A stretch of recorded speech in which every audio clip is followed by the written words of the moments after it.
Hello students, previous lectures में हम differential equation के method of solving variable separable differential equation and homogeneous differential equations को solve करना सीख चुके हैं। आज की क्लास में हम कुछ स्पेशल टाइप की डिफरेंशियल इक्वेशंस को सॉल्व करना सीखेंगे जो ना तो होमोजेनियस डिफरेंशियल इक्वेशन है, ना ही उन्हें वेरिएबल सेपरेबल डिफरेंशियल इक्वेशन के मेथड से सॉल्व किया जा सकता है। इस टाइप की डिफरेंशियल इक्वेशन को linear differential equation of order 1 कहते हैं। तो आओ स्टार्ट करते हैं first order linear differential equation. तो देखो, first order linear differential equation dy by dx plus pxy equal to qx, इस फॉर्मेट की इक्वेशन को आप first order linear differential equation कहते हैं। ठीक है, इसे आप क्या कहते हैं? First order linear differential equation. Why this is called first order linear differential equation? क्योंकि आप देख सकते हो कि यहां पर higher order derivative, highest order derivative जो प्रेजेंट है वो सिर्फ dy by dx है। तो dy by dx है, इसलिए यहां पर ऑर्डर 1 है। ऑर्डर निकालना आपको सिखा चुके हैं। ठीक है, और power raise to the power term which defines the order, और हाईएस्ट ऑर्डर डेरिवेटिव वाले टर्म की पावर को, होल पावर को हम क्या कहते हैं? डिग्री कहते हैं। तो यहां पर डिग्री भी क्या है? डिग्री 1 है। ठीक है, तो डिग्री 1 होने की वजह से इस टाइप की इक्वेशन को हम क्या कहते हैं? डिग्री 1 होने की वजह से इसे हम लीनियर डिफरेंशियल इक्वेशन कहते हैं। ठीक है, आपको पता होना चाहिए कि अगर किसी भी इक्वेशन की, सिर्फ डिफरेंशियल इक्वेशन नहीं, कोई भी डिफरेंशियल इक्वेशन की अगर डिग्री 1 है तो उसे लीनियर कहते हैं, और डिग्री मोर देन 1 है उसे नॉन लीनियर कहते हैं। ठीक है, तो यहां पर क्योंकि इस डिफरेंशियल इक्वेशन की डिग्री 1 है तो इसलिए हम लीनियर डिफरेंशियल इक्वेशन कह रहे हैं, और क्योंकि ऑर्डर भी 1 है इसलिए first order linear differential equation हम इसे बोल रहे हैं। ठीक है, तो अब देखते हैं कि first order linear differential equation को सॉल्व कैसे करते हैं। उससे पहले आपको मैं एक बात बताता हूं। आप जानते हो प्रोडक्ट रूल के बारे में। देखो, प्रोडक्ट रूल के बारे में आप जानते हो, first function into second function का डिफरेंशिएशन। आप जानते हो first function derivative of second function plus second function and then derivative of first function. ये क्या है? प्रोडक्ट रूल है, आप जानते हो। देखो, अगर आप इस इक्वेशन को ध्यान से देखो तो यहां पर y का डेरिवेटिव भी प्रेजेंट है और y भी प्रेजेंट है। y का डेरिवेटिव भी प्रेजेंट है और y भी प्रेजेंट है। तो हम कह सकते हैं कि ये यहां पर आपको किसी फंक्शन का डेरिवेटिव भी प्रेजेंट है और वो फंक्शन भी दूसरे टर्म में प्रेजेंट है। आप देख सकते हो यहां पर y भी प्रेजेंट है और y का डेरिवेटिव भी प्रेजेंट है। तो आप कह सकते हो कि इस सेकंड टर्म की वैल्यू यहां पर y है। इस सेकंड टर्म की वैल्यू यहां पर क्या है? y है। लेकिन सेकंड टर्म का यहां पर डेरिवेटिव भी प्रेजेंट है और विदाउट डेरिवेटिव भी प्रेजेंट है y। तो हमने सेकंड टर्म को y लिख दिया, लेकिन यहां पर dy by dx से मल्टीप्लाई में फर्स्ट टर्म नहीं है। अगर फर्स्ट टर्म होता तो ये वाली side derivative of first term into second term बन जाती। तो हम क्या करेंगे? यहां पर एक फैक्टर से मल्टीप्लाई करेंगे, ऐसे फैक्टर से मल्टीप्लाई करेंगे जिससे dy by dx के मल्टीप्लाई में कोई ऐसा फंक्शन आ जाए जिससे कि ये प्रोडक्ट रूल बना ले। ठीक है, तो हम यहां पर क्या करेंगे? Multiplying by hx, multiplying by hx both side. ठीक है, hx कोई फंक्शन हमने लेट कर लिया और बोथ साइड हमने क्या कर दिया? मल्टीप्लाई कर दिया hx से। अब ये क्या हो जाएगा? hx dy by dx plus px into hx equal to y, और यहां पे हो जाएगा hx इंटू qx। ठीक है, अब आप देख सकते हो यहां पर dy by dx के इंटू में एक टर्म मिल चुका है, प्लस y के इंटू में भी एक टर्म मिल चुका है। आप देख सकते हो यहां पर dy by dx के मल्टीप्लाई में भी एक टर्म है और y के इंटू में भी एक टर्म मुझे मिल चुका है। लेकिन यहां पर आप ध्यान से देखो, यहां y के इंटू में जो टर्म है वो डेरिवेटिव ऑफ फर्स्ट फंक्शन है। यहां पर y के इंटू में जो टर्म है वो डेरिवेटिव ऑफ फर्स्ट फंक्शन है। यहां पे फर्स्ट फंक्शन की वैल्यू hx है, तो मैं फर्स्ट फंक्शन को hx कर लेता हूं जिससे कि मुझे कंपैरिजन करने में हेल्प मिलेगी।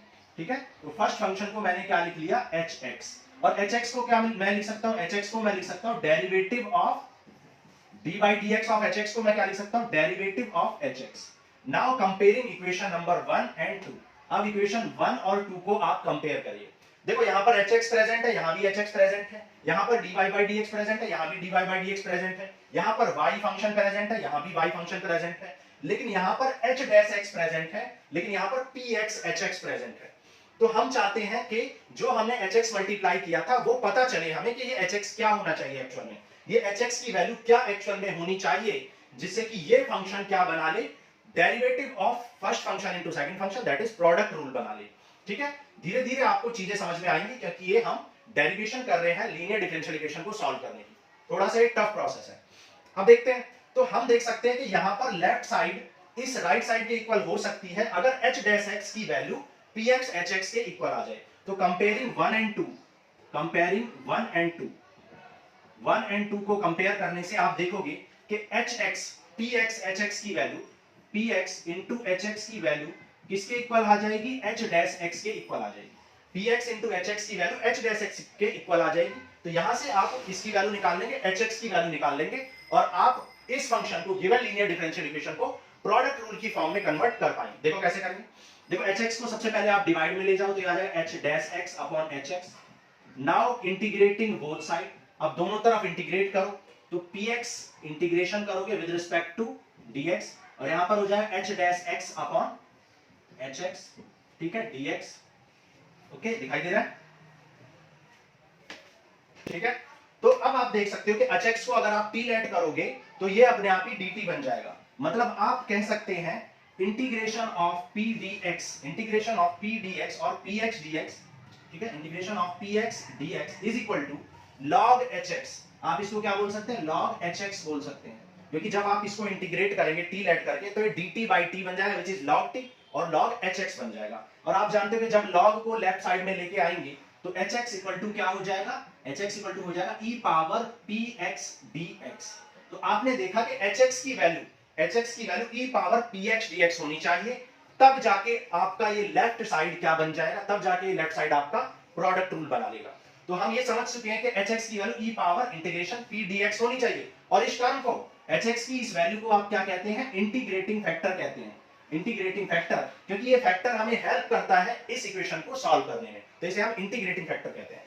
तो अब क्योंकि hx की वैल्यू हमें पता चल चुकी है, तो अब हम इस लेफ्ट साइड को क्या कह सकते हैं, लेफ्ट साइड को कह सकते हैं derivative of hx, derivative of hx, और हम इस hx को इंटीग्रेटिंग फैक्टर भी कह सकते हैं। ठीक है, क्योंकि हमने hx को क्या डिफाइन किया है, इंटीग्रेटिंग फैक्टर। तो मैं आप कह सकता हूं कि ये क्या है हमारा derivative of integrating factor into y, derivative of integrating factor that is first function and derivative of second function. तो यहां पर डेरिवेटिव ऑफ सेकंड, तो ये जो मेरा फंक्शन है लेफ्ट साइड में, ये क्या बन गया है, d by dx of first function that is hx into first function को मैंने इंटीग्रेटिंग फैक्टर डिफाइन किया है, और यहां डेरिवेटिव ऑफ y है। तो लेफ्ट साइड को मैं ये लिख सकता हूं, राइट साइड मेरा क्या है, hx इनटू qx है। ठीक है, hx को क्योंकि मैं if बोल चुका हूं इंटीग्रेटिंग फैक्टर, तो मैं अब यहां पर इंटीग्रेटिंग फैक्टर यूज कर रहा हूं। अब ये डेरिवेटिव जब राइट साइड में जाएगा, या यूं कहें इंटीग्रेटिंग बोथ साइड जब हम आप करेंगे तो क्या होगा, y इनटू if, ये डेरिवेटिव इधर जाएगा तो ये इंटीग्रेशन बन जाएगा। ठीक है, qx इनटू dx, ठीक है, dx मल्टीप्लाई में और डेरिवेटिव इधर आएगा इंटीग्रेट। तो आपने देखा कि y इक्वल टू आपका आ चुका है, और इंटीग्रेशन करने के बाद आप प्लस c एक कांस्टेंट भी करेंगे, तो आपने देखा कि इस इक्वेशन का सॉल्यूशन आपको मिल चुका है, y equal to this upon if will be the solution of this equation. Clear है? तो ये बात आपको समझ में आ गई, नोट कर लो, फिर एक एग्जांपल के थ्रू समझते हैं इस प्रोसेस को। तो आपने देखा कि hx जो हमने टर्म मल्टीप्लाई किया था, उस टर्म की वैल्यू क्या आ चुकी है, hx की वैल्यू आ चुकी है, hx की वैल्यू आ चुकी है, हमने उसे इंटीग्रेटिंग फैक्टर डिफाइन किया है e power px dx, simply p dx भी बोल सकते हो, सिर्फ x यहां बताने के लिए p is the function of x। ठीक है, तो अब एक एग्जांपल के थ्रू समझते हैं कि कैसे हम इन क्वेश्चंस को करते हैं। तो देखो एक एग्जांपल लेते हैं, dy by dx plus 2 by xy equal to x। ठीक है, ये क्वेश्चन है, तो आप देख सकते हो ये इसी फॉर्मेट का क्वेश्चन है, dy by dx plus something y equal to function of x। तो अब इस क्वेश्चन को आप क्या करोगे, मल्टीप्लाई करोगे किससे, इंटीग्रेटिंग फैक्टर से। तो इंटीग्रेटिंग फैक्टर की वैल्यू निकाल लो, इंटीग्रेटिंग फैक्टर की वैल्यू है e पावर p dx। यहां पर इसको कंपेयर करेंगे स्टैंडर्ड लीनियर डिफरेंशियल इक्वेशन से, यहां से p की वैल्यू आ जाएगी आपकी 2 by x एंड q आ जाएगा आपका x। p आ गया है 2 by x and q x आ चुका है, तो यहां से p आ जाएगा 2 by x इंटीग्रेशन, और आप जानते हो कि 2 by x को इंटीग्रेट करेंगे तो 2 log x आ जाएगा, which is e power log x का स्क्वायर, और आप जानते हो कि e से log वैनिश हो जाएगा तो क्या बच जाएगा x स्क्वायर।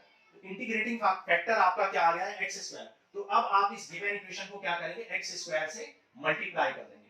गिवन इक्वेशन को आपने क्या किया, x स्क्वायर से मल्टीप्लाई किया, तो आपको अब इक्वेशन क्या मिल जाएगी, X square dy by dx plus 2 by X into X square Y equal to X cube. ठीक है, अब ये जो लेफ्ट वाली साइड है ये अपने आप ही प्रोडक्ट रूल कंप्लीट कर लेगी। जैसे यहाँ पर इस लेफ्ट वाली साइड ने प्रोडक्ट रूल कंप्लीट कर लिया था, क्योंकि हमने ऐसे इंटीग्रेटिंग फैक्टर से मल्टीप्लाई किया है जिससे कि लेफ्ट वाली साइड प्रोडक्ट रूल को कंप्लीट कर दे। यहाँ पे प्रोडक्ट रूल हो जाएगा, डेरिवेटिव ऑफ फर्स्ट फंक्शन किसका काम करेगा, एक्स स्क्वायर का, दैट इज इंटीग्रेटिंग फैक्टर का काम एक्स स्क्वायर, और ये किसका डिफरेंशिएशन है, y का। आप देख सकते हो ये क्या है, फर्स्ट फंक्शन। यहाँ पे जब ये x से x कैंसिल हो जाएगा तो आप देख सकते हो फर्स्ट फंक्शन एक्स स्क्वायर है, सेकंड फंक्शन का डेरिवेटिव दैट इज y का डेरिवेटिव, प्लस यहाँ पर 2x बचा है that is differentiation of x square, और यहाँ पर y बचा है। तो आप देख सकते हो कि ये प्रोडक्ट रूल कंप्लीट हो गया, तो आप इसको d by dx of x square y लिख सकते हो, और इक्वल टू क्या है, x क्यूब। अब इस dx को आप इस साइड ले जाओगे तो क्या हो जाएगा, ये dx मल्टीप्लाई में चला जाएगा और ये डेरिवेटिव इंटीग्रेशन में चेंज हो जाएगा, या आप कह सकते हैं इंटीग्रेटिंग बोथ साइड। तो x square y equal to x cube आ जाएगा, प्लस सम कांस्टेंट कर लो, तो यहाँ से y equal to x square y equal to x power 4 upon 4 plus c some constant आ जाएगा। तो ये हो जाएगा आपका आंसर।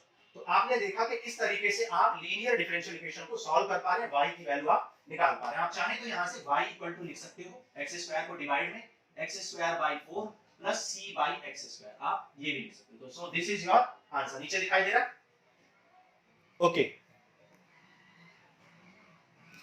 अब देखो, ये हमने जो क्वेश्चन को सॉल्व किया, ये डेरिवेशन की अप्रोच से किया है। मतलब अगर आप कोई फार्मूला याद नहीं करना चाहते हैं तो आप ऐसे कर सकते हो, ये प्योर लॉजिक है। लेकिन अगर आपको फार्मूला रटना है और फार्मूले के मेथड से करना है तो आप कैसे करोगे, सीधा इस फार्मूले में पुट करोगे और आंसर निकालोगे। देखो मैं करके दिखाता हूं, फार्मूले में पुट करके आंसर निकाल के दिखाता हूं, ठीक है, इसी क्वेश्चन को। तो देखो यहाँ पर अगर आपको फार्मूले से करना है तो कैसे करेंगे, आप p की वैल्यू निकाल चुके हो, फार्मूला क्या, y into I F. y into I F हम निकाल चुके हैं, कितना है, X square equal to integrating factor X square है, qx कितना है, x है, dx प्लस c, तो ये आ जाएगा x cube dx plus c, तो ये आ जाएगा आपका x power 4 upon 4 plus some constant, तो y into X square equal to ये आ गया। सो y इक्वल टू आ जाएगा x square by 4, x square को डिवाइड में ले जाओ upon c upon x square, and this is same as the previous one. तो आप देख सकते हो कि आंसर यहाँ भी सेम आया है। ये है आपका फार्मूला बेस्ड मेथड और ये है आपका एक्चुअल मेथड जिसमें आपको कोई फार्मूला याद रखने की जरूरत नहीं है, ठीक है। तो लीनियर डिफरेंशियल इक्वेशन किसे कहते हैं, आपको समझ में आ गया होगा। लीनियर डिफरेंशियल इक्वेशन कहते हैं जिस डिफरेंशियल इक्वेशन का ऑर्डर सॉरी डिग्री 1 होती है उसे लीनियर कहते हैं, जिसकी डिग्री मोर देन 1 होती है उसे नॉन लीनियर कहते हैं। और ये first order derivative first order differential equation क्यों है, क्योंकि यहाँ पर हाईएस्ट ऑर्डर डेरिवेटिव सिर्फ 1 प्रेजेंट है, that is dy by dx present है। और आपने देखा कि किस तरीके से हम इस क्वेश्चन को सॉल्व कर सकते हैं। तो आज की क्लास में हम इतना ही करेंगे। अब नेक्स्ट क्लास में हम इन फॉर्मूलेज पे बेस्ड लीनियर डिफरेंशियल इक्वेशन के क्वेश्चन सॉल्व करेंगे, दैट इज एक्सरसाइज 9.6 सॉल्व करते हैं। तो मिलेंगे अब नेक्स्ट क्लास में, थैंक यू।